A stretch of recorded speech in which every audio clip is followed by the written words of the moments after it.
this is Jorge here. Hi, You said Atua. Atua.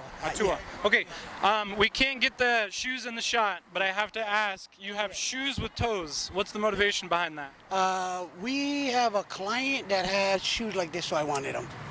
Nice. So my wife bought them. Are they like cool or are they kind of hot? They make me kind of feel like I'm back home in Hawaii. Barefoot. Oh, okay. Nice. Oh, nice. Yeah. So, why are you out here today? What are you doing? You're on the side of the street getting honked at. Some people are cussing and flipping you off. What's going on? Well, for me, this is like it really affects me because this life that I live is the same life that we're fighting against. I lived as a transgender, a homosexual man, bisexual. I lived as a prostitute. I was a drug addict. So this, when I see they're attacking our children, it affects me a lot because I've been there and God turned my life around. Wow, so you lived that life for a while. I did, yes I did. And so for me, my mom was my prayer warrior, because my mom never gave up on me. No matter how many people came up to my mom and told her that I was a lost cause, is what everybody said I was. My mom said, no, I serve a big God. My son's coming home. My son's coming home. So, what changed your mind from that lifestyle, or was it rapid, or what happened? How'd you change? Oh, from all that?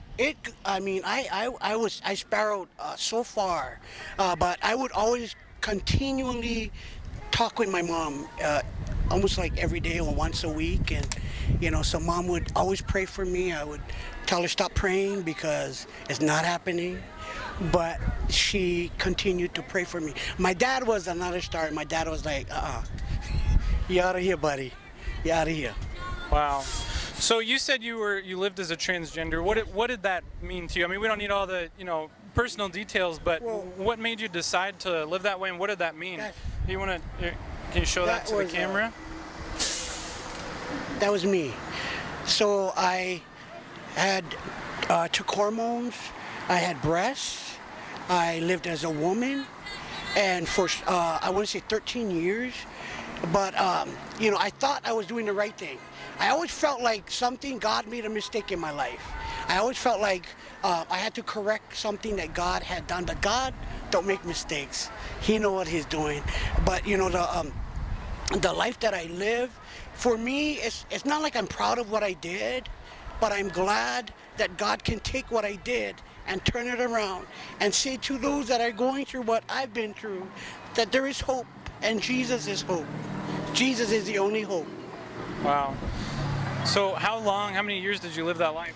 13 years. 13 years as a woman? 13 years as a woman.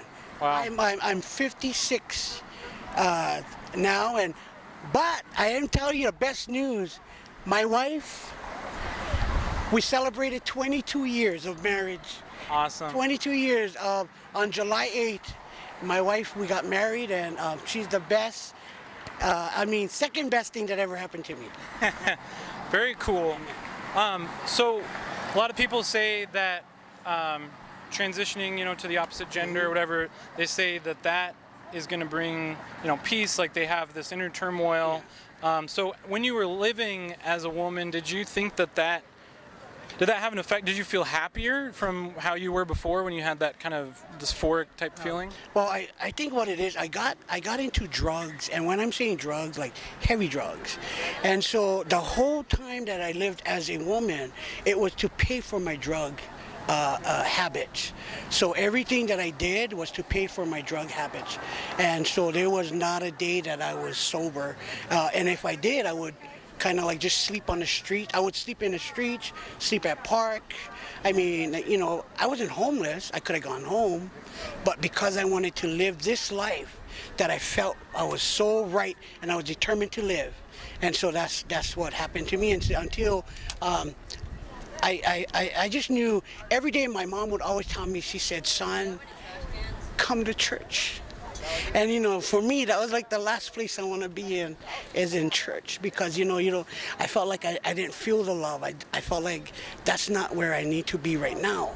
But every time she would hang up the phone, she would pray for me, and she would say, "Son, come to church." So she would continue to pray for me all the time. Wow. Wow, very cool. Yeah. I want to ask you something here. I think your testimony is amazing. I want to ask you, what do you think was that turning point? What made you say, you know what, I'm wrong? What was that moment? What happened? Okay. Well, so it just got to, sometimes, I don't know if, as all drug addicts, we get to the point where, you get so high that you're chasing nothing, You're just chasing another high that you'll never get. But for me, because I knew that that God was, even if I was doing everything that I was doing with my friends, when they did what they were doing, they felt nothing. I knew what I was doing was wrong.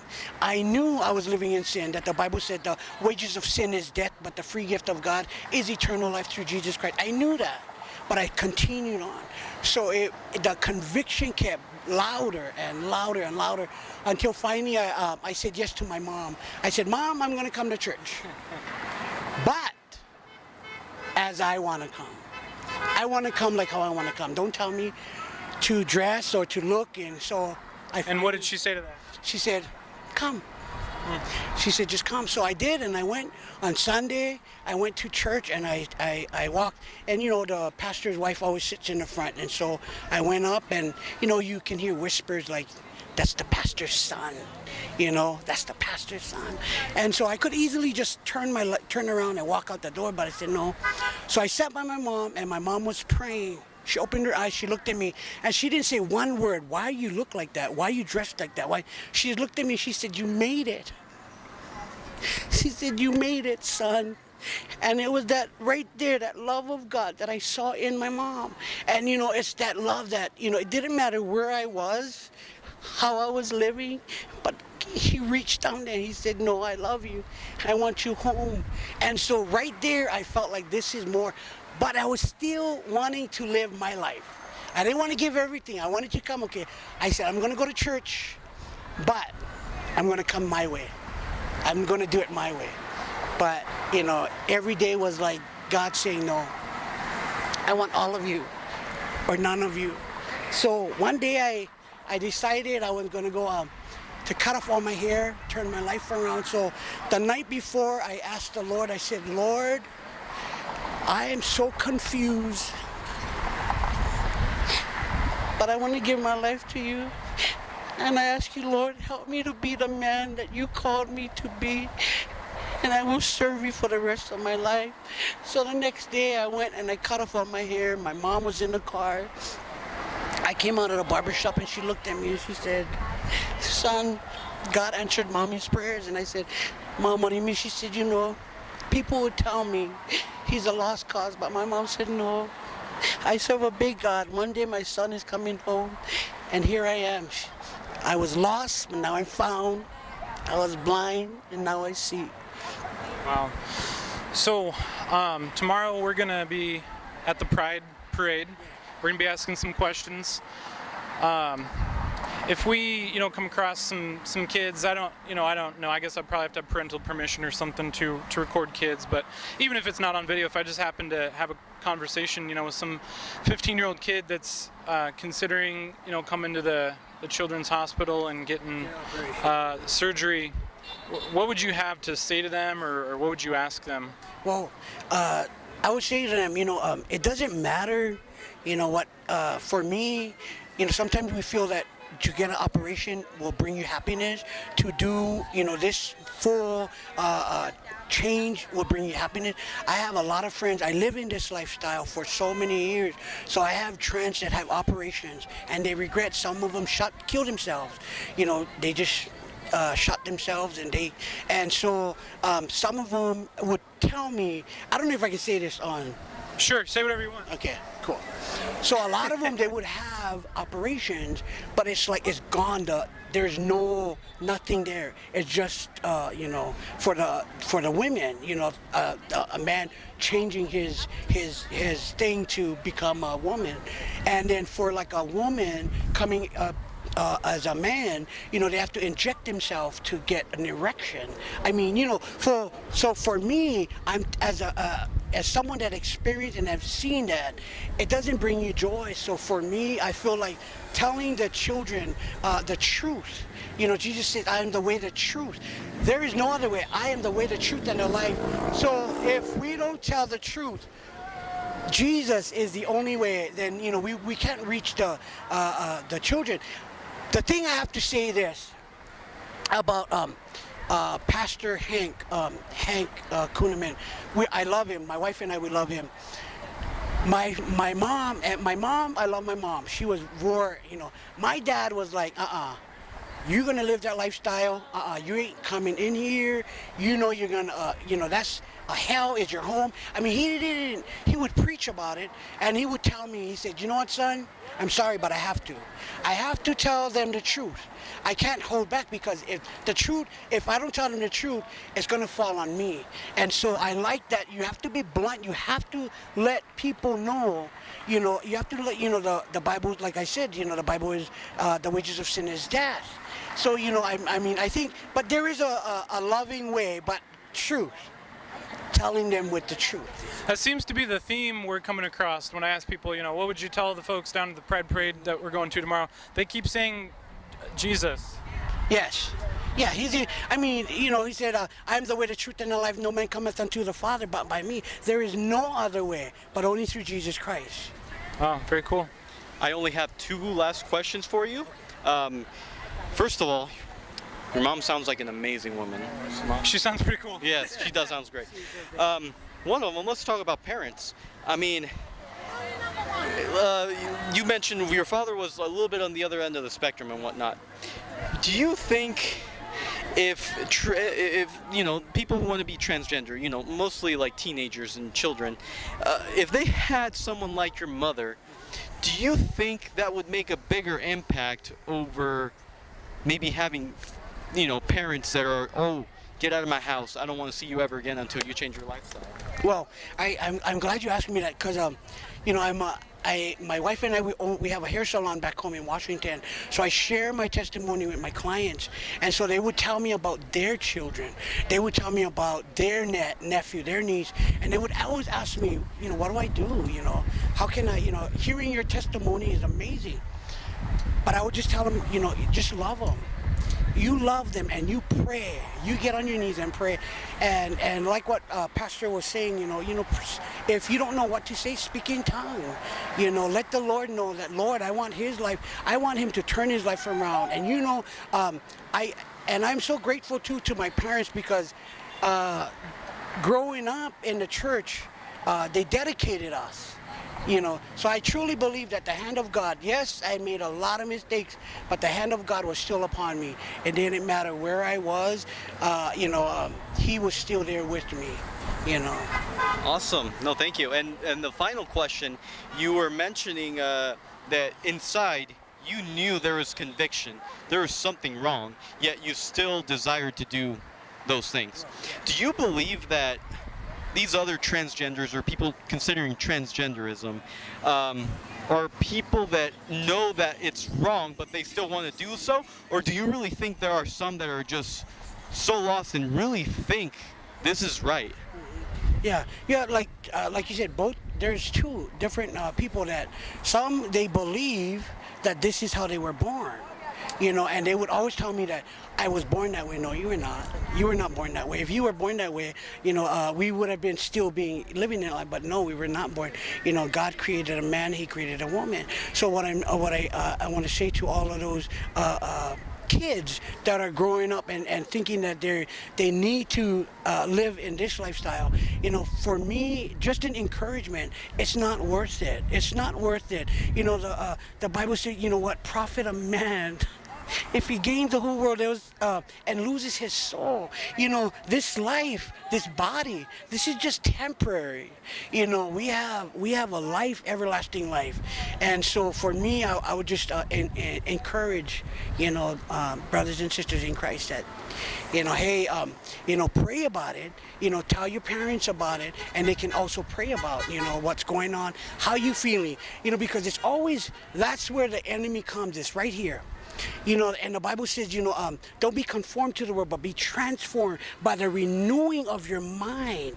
That this is where the playground, where the enemy comes and he tells the kids. And then you have these people that are feeding on and saying that, it's okay to have that at that age, at this age. No, but this is where we need to pray about their mind, their mindset, and not feeling that, okay, this is right, this is not right. That they will know and bring them to church. Bring them to church. Let them be rooted. Let them know who Jesus really is. He's not boring. He's a great God. He loves them. What would you say, is it all right if I take this one, Jorge? What would you say to parents that are, they hear that and they say, I'm trying, I'm doing that, I'm trying, I'm taking them to church, I'm telling them about Jesus, but they're in public school, or they're in the, that there's just, the shows they're watching is getting to them, and it seems like nothing I'm doing is speaking that truth into their lives. Do you have any advice for that battle? Well, like I am so grateful that I had a mom that never stopped praying for me. She could have just gave up and said, nah. If there's something that's going on in your family, you see it that is not to be in this house, and you just said, no, in the name of Jesus, you gotta go. You get out of here. And so right there and then, you confront the problem. You let the child know that this is not right. And then you pray with the child right there and then. Do you think parents should pull their kids out of public schools? Can I really say? Say whatever you want, brother. Yeah. This is a free speech zone. Yes. Okay. Do you think? And then we have a school over here at our church. So bring them over there. What church you go to? Lord of Hosts. Lord of Hosts in Omaha, Nebraska, if you need a school for your kids. Nebraska. What about, this is going to go out to the YouTube world, so folks that aren't in Omaha, they don't have those types of options. Do you think parents in general are capable enough, have enough time to homeschool their own kids or get together and get some sort of a homeschool group going on? Do you think they're capable of that, or is that just too tough for most parents to overcome? Well, nothing is impossible. I want to bring up the business with my wife and I. When we started our hair salon, we opened our salon, no money. We had nothing, but we believe, we trust, we serve a big God. And we knew that he was going to come through for us. And we opened a salon for 13 years. We had a hair salon. And so my daughter took over. She took over the salon. But, if you trust that God, and you pray and you ask God, he will turn, or he will direct, and he will bring people. We had a person, we didn't even know, we just met him at church. He came and he did the construction of the whole salon. We didn't even have to pay anything. And then we had a plumber that came and fixed the plumbing in our salon. So, I truly believe that we serve a big God. You on? Good. Cool. Hi. What's your name? My name's Allie French. Allie, nice to meet you. I'm Nice to meet Dustin. you. Nice to This meet you, is Dustin. Jorge. Hi, Jorge. Allie. Good Cool. to meet you. So what's up? What are you out here for today? Well, I am out here answering a call to action from our community. I lead Nebraskans Against Government Overreach, and we had a group of concerned citizens reach out to us asking us to support their efforts in protesting against the methods and protocols and recommendations being made by children's hospitals and other hospitals local to the area. So what are those recommendations and protocols that are going on? Well, in this case right now, they are advocating for what they refer to as Pride Youth. And if you were to take a look at the Children's Hospital website just a couple weeks ago, before they purged their website, which you can go check out on Nebraskans Against Government Overreach, because of course we took screenshots before it got deleted. Nice. And You know, they talk about doing and promoting transgender surgeries, hormone therapies, different sorts of regimens, and they talk about the transgender surgeries are interesting, and we actually got a response from Children's Hospital when we called them out on this issue, and they said we don't do transgender surgeries. Really? The problem is that they do.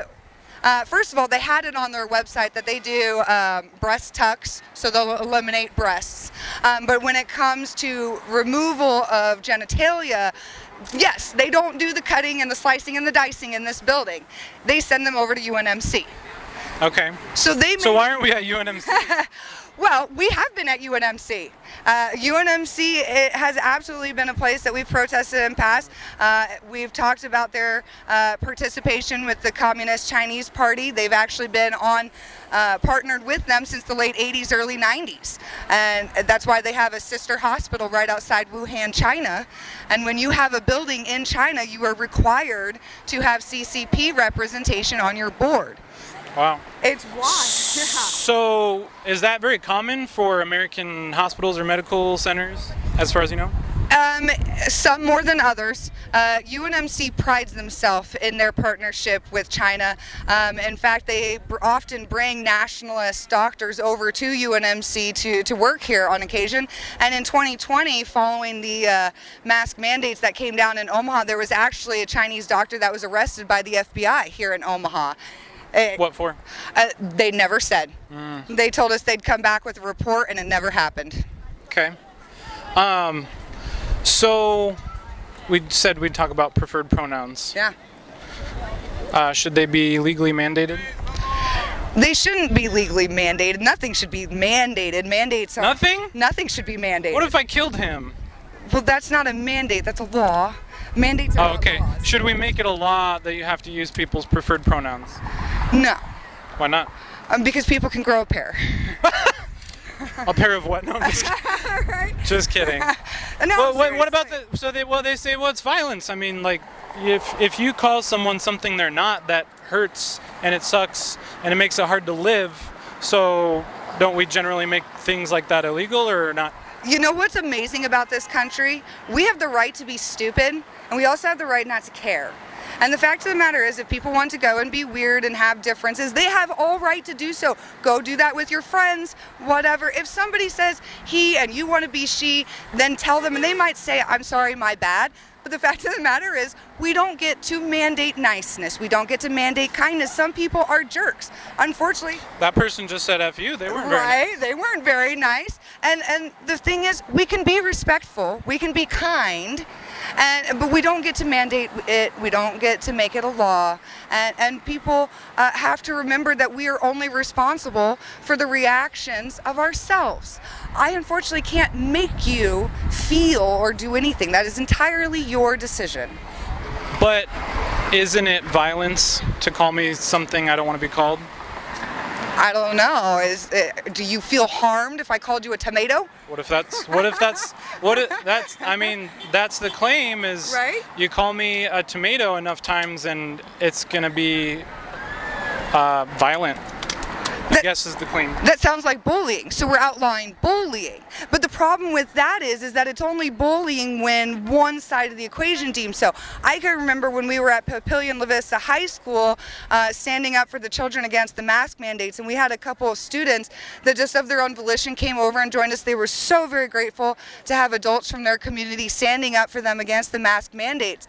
And then next thing we know, we have a group of students who once were not the empowered students, but the mask that they were given and the virtue signaling that they'd been empowered to participate in, they walked over and they bullied those other students in front of us, other adults, other teachers. They, for some reason, decided that because the boy wasn't wearing a mask, he must like dick in the mouth. Excuse my language. It has nothing to do with science. So maybe we should have prevented them legally from doing that to you guys. Which part? Bullying you guys, coming and bullying the kids and making it hard for you guys to be there and be a positive presence. Maybe we should have made that illegal for them to protect you guys.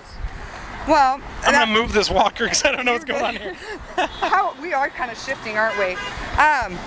And that's an interesting situation. I mean, we have to take into consideration that people can be sensitive about all sorts of things. The boys who got told that they must be gay because they weren't wearing a mask, they didn't care. They chose to laugh it off. They chose to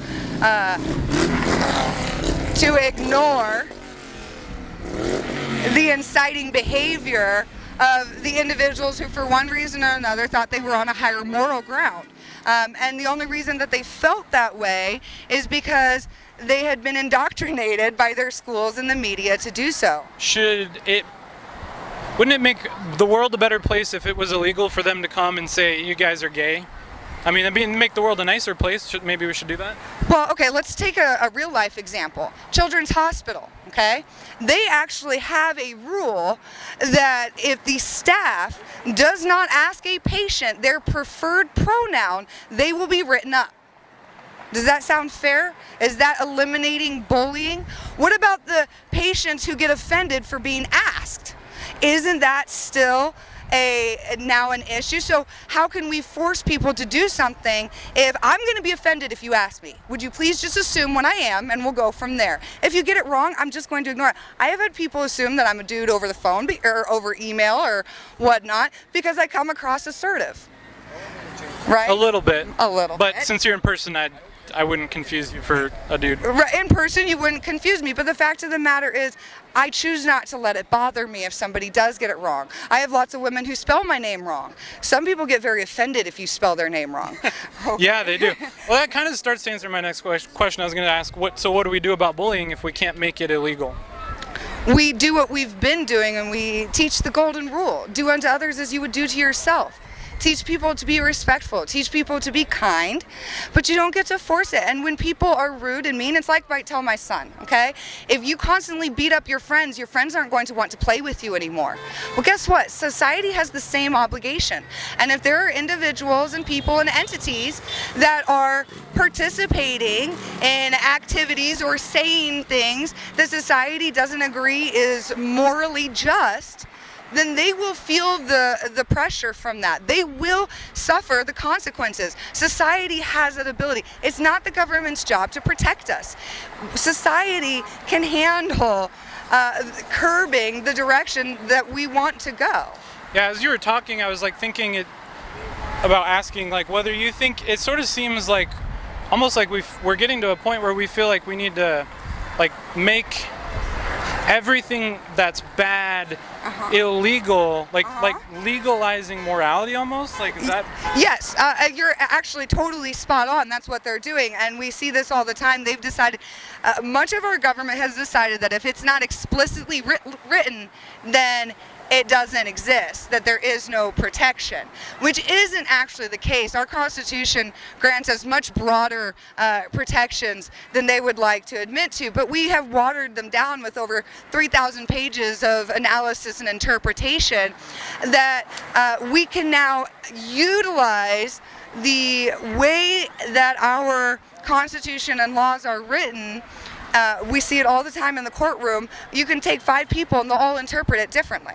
Right? I've seen people do that in Bible studies. Absolutely. People do it with the Bible. People do it with history books, right? Their interpretation is everything. But they meant something when they wrote it, the people who wrote it. So there's how many interpretations we talking?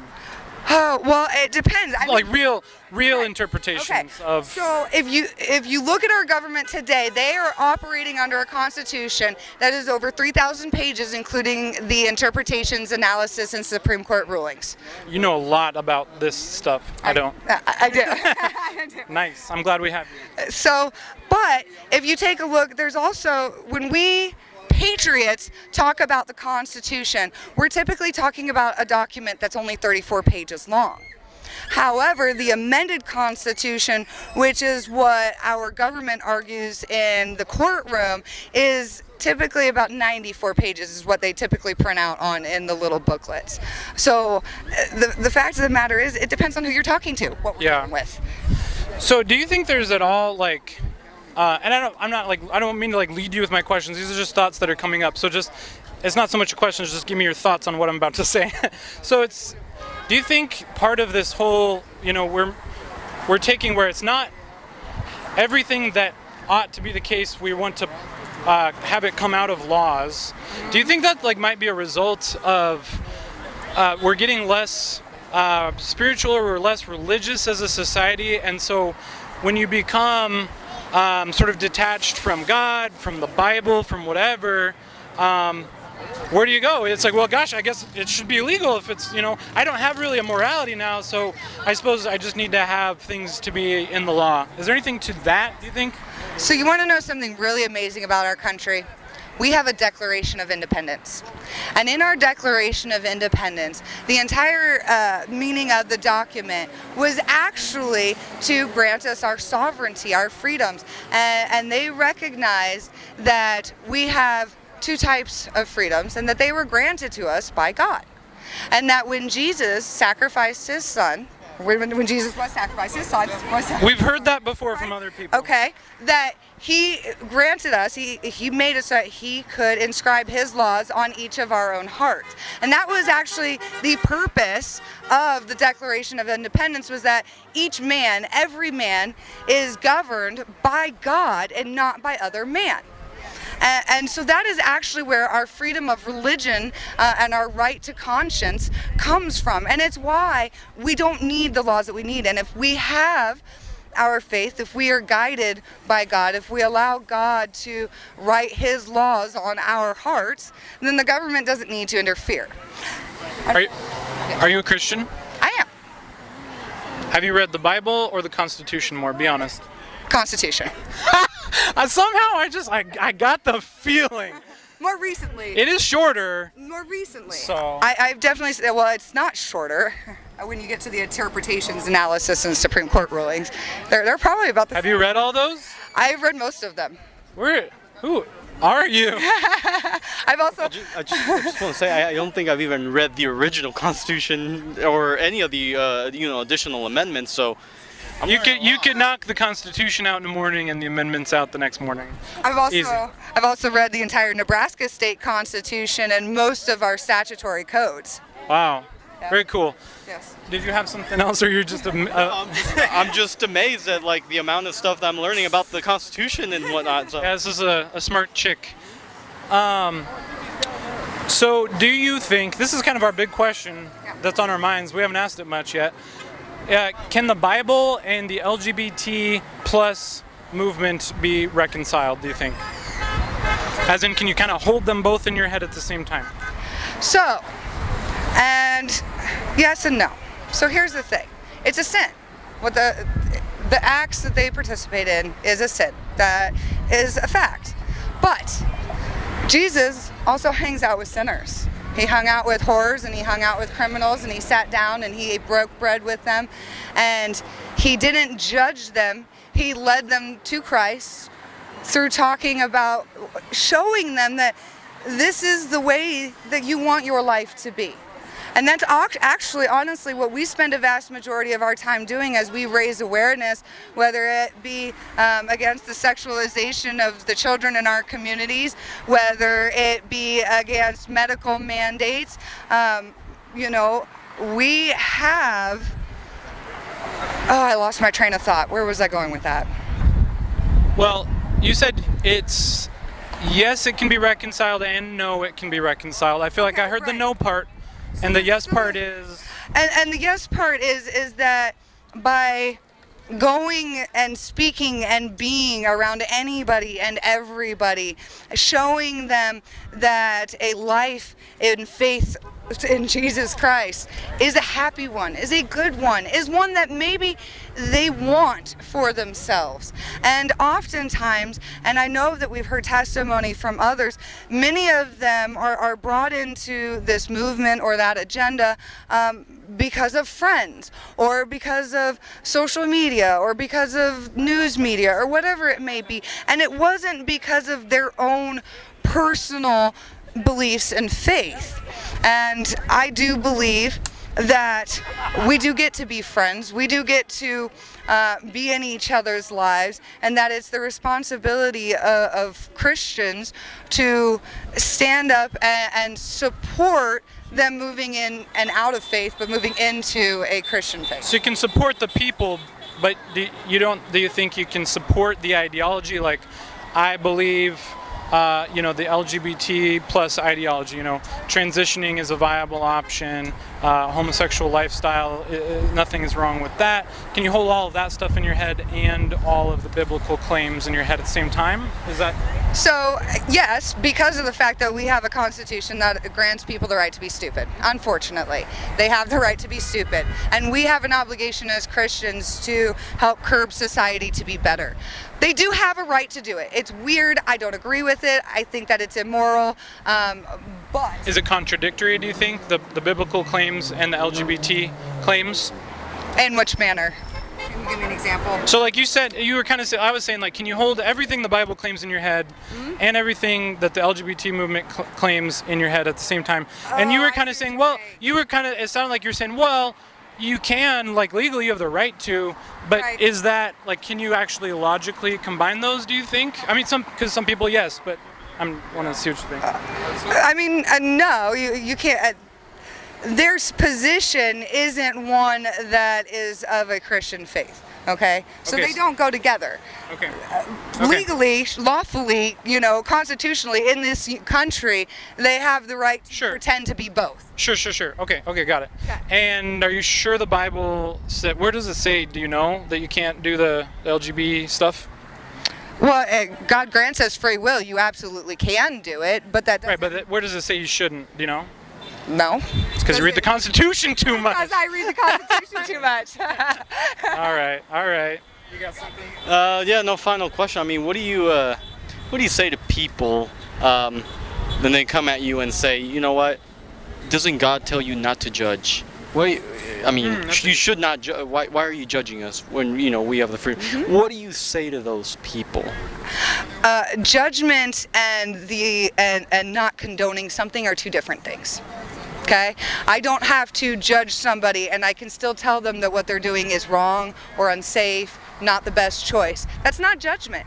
Okay? It was the same thing with people who chose to wear masks. It's not good for you. I'm not going to celebrate it for you. You absolutely have the right to wear one. If you like wearing face diapers, go for it. I'm not judging you. You have the right to. Okay? But I don't have to prop it up on a pedestal and pretend that it's a wonderful thing and hurrah you along as you go. I don't have that obligation. Okay, thank you. Yeah, that's interesting. I'm glad you asked that question. That's a really good question. There's a part in Paul's letter to the Roman church, like it starts in chapter 1 and then I think it goes into chapter 2. It's the main place where in the Bible where it sort of lays out that the homosexual lifestyle is wrong. And then like the next thing he says is all this other stuff is wrong too. Murder and disobeying your parents and lying and cheating, stealing. So like it's this whole list of just nasty stuff.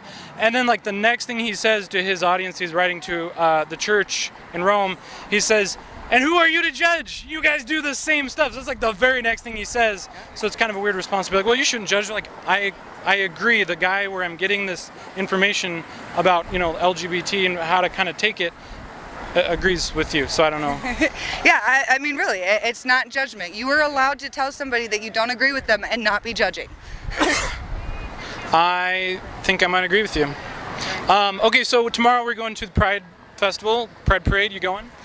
I am not tomorrow. I have work, but Sounds like a blast, doesn't it? I moderate posts for True Social. I see all the terrible, horrible things people do all day long. Do you think people will be as nice to us? No. You don't? Nope. I have been forewarned by the gay conservatives that are amongst our group that going to the Pride event is a dangerous decision, that while we have no intention and we would not do anything wrong or incite any sort of violence, that those that oppose us don't care. Yeah. Well, we So- appreciate your prayers. If you could ask them anything or tell them anything, what would it be? Everything's going to be okay. Cool. All right. Thank you so much for For your sure. time. Thank Appreciate you. it. To meet you. You as well. Thank you, guys.